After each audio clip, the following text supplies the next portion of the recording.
तो देखिए, बंगाल को बांग्लादेश का लाइट वर्जन बना दिया गया है। सुकांत मजूमदार ने ममता बनर्जी पर जोरदार हमला बोला। राज्य में हिंदुओं की हत्या हो रही है, ये वो कहते हैं। शुभेंदु अधिकारी ने कहा कि बंगाल में हिंदू खतरे में है। बीजेपी नेता और केंद्रीय मंत्री सुकांत मजूमदार ने ममता बनर्जी पर जोरदार हमला बोला और ये कहा कि पश्चिम बंगाल में उन्होंने बांग्लादेश जैसी स्थिति बना दी। राज्य में हिंदुओं की हत्या हो रही है, लोगों को बांग्लादेश की स्थिति पता है।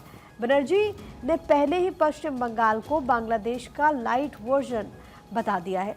राज्य में विपक्ष के नेता शुभेंदु अधिकारी ने मुर्शिदाबाद हिंसा के एनआईए जांच की मांग की और ये कहा कि हम अपनी संस्कृति धर्म को जीवित रखने के लिए लगातार काम कर रहे हैं। पश्चिम बंगाल में हिंदू खतरे में है।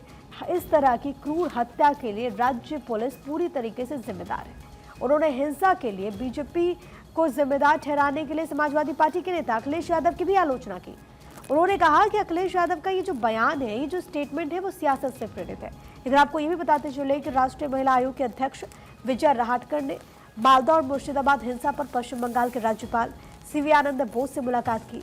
राहटकर ने कहा कि राज्यपाल को महिलाओं और बच्चों की स्थिति के बारे में बताया। स्थिति बहुत गंभीर है और इसका जिक्र अखबारों में भी किया गया है। इस पूरे मामले में गिरफ्तारियां भी हो रही है। चौथा आरोपी भी गिरफ्तार हुआ।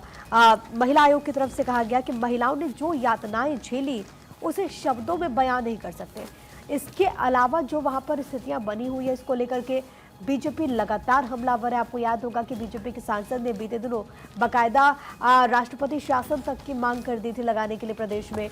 दूसरी तरफ अब इसको लेकर के बीजेपी लगातार सवाल उठा रही है और कहीं ना कहीं बीजेपी इसको लेकर के कह रही है कि प्रदेश में लॉ एंड ऑर्डर मेंटेन करने में ममता बनर्जी की सरकार पूरी तरीके से फेल हुई है।